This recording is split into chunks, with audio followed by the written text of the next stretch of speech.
de la Commission de l'Union africaine, Mesdames et Messieurs les ministres, Mesdames et Messieurs, je voudrais tout d'abord vous remercier, Monsieur le Président Vladimir Poutine, pour votre accueil convivial et toutes les dispositions prises afin de faciliter notre séjour.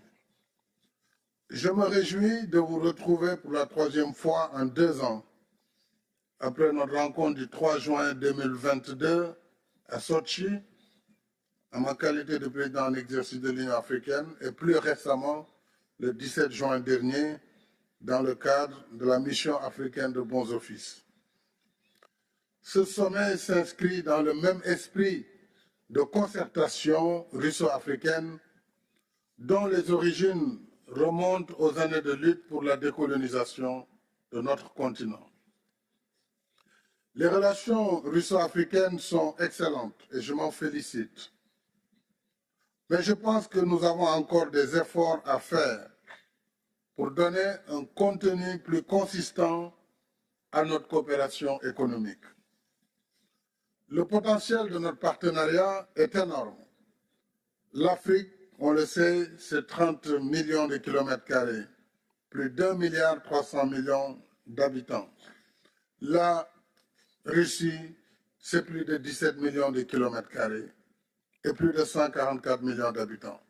Ensemble, notre continent et votre pays constituent un géant démographique et disposent de l'essentiel des ressources naturelles de la planète. Nous avons donc de quoi coopérer dans quasiment tous les domaines. Agriculture, agroalimentaire, industrie, hydrocarbures, mines, transport, industrie, technologie de l'information et de la communication, sécurité, pour ne citer que cela. Cependant, Monsieur le Président, il nous faut bâtir des mécanismes adéquats et pragmatiques. Des mécanismes donc d'investissement, de financement et de partenariat. On aura remarqué que je ne parle pas d'aide, parce que je ne crois pas en l'aide en réalité. Et pour répondre à notre jeune frère, notre cadet, capitaine Traoré, président du Faso, l'Afrique, les chefs d'État ne sont pas venus ici pour mendier, tout comme nous n'allons pas ailleurs pour tendre la main. Nous travaillons pour un partenariat d'égale dignité entre les peuples. C'est le même discours qu'on tient à Dakar, ici à Saint-Pétersbourg ou à Washington. Donc je pense que le combat de l'Afrique est d'abord un combat pour la dignité.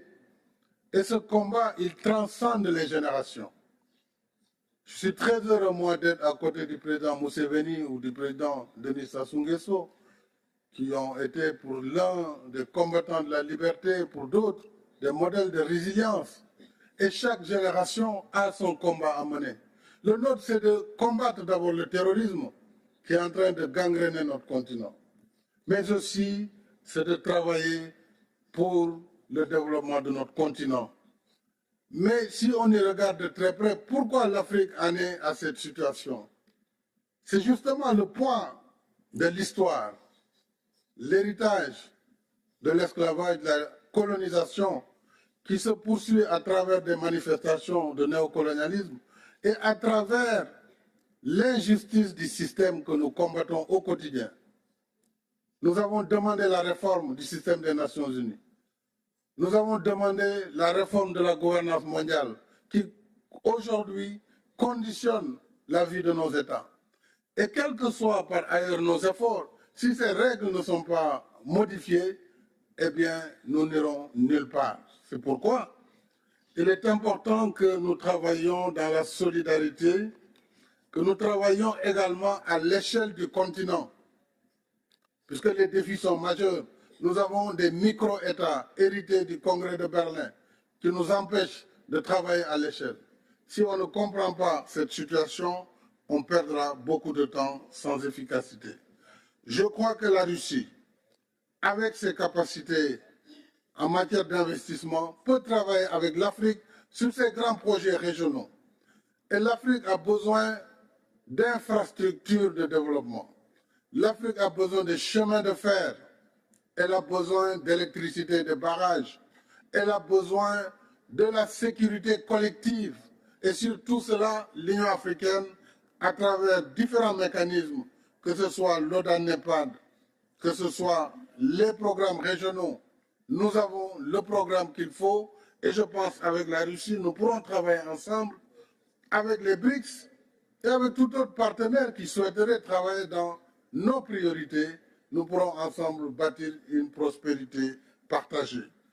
Je pense que, s'agissant maintenant de nos soucis, et notre souci principal reste la paix sur le continent. Notre souci, c'est la sécurité à l'échelle du continent et du monde. Nous souhaitons, Monsieur le Président, la désescalade pour aider à l'accalmie et à la restauration du libre commerce des céréales et des fertilisants. Ça, c'est mon discours depuis le premier jour du conflit russo-ukrainien. Puisque l'Afrique, au-delà du blé, produit des céréales. Nous produisons du mil, du maïs, du sorgho. Nous produisons toutes sortes de céréales. Mais sans fertilisants, comment allons-nous faire? Donc, toutes les contraintes contre le commerce des céréales et des fertilisants doivent être levées. Mais ce soir, nous verrons le président et je pense que nous aurons l'occasion, sur l'initiative de la paix africaine, d'avancer sur ces sujets. Mais aussi, cela nous permettrait, par rapport aux autres partenaires, sur les restrictions par rapport au commerce, de plaider pour la levée de toutes les restrictions afin que les pays puissent retrouver un commerce libre au bénéfice de toutes les populations. Monsieur le Président, je vais m'en arrêter là puisque je ne voudrais pas être plus long, mais nous souhaitons une action de la Russie à l'échelle de l'Union africaine dans le domaine de la sécurité. Nous avons une architecture de la paix pour l'Union africaine. Nous sommes en train de voir comment l'Afrique peut prendre en charge dès lors que le Conseil de sécurité a failli à cette mission qui est de restaurer la paix partout dans le monde. Le terrorisme gangrène notre continent sans qu'il n'y ait aucune solidarité majeure en faveur de l'Afrique.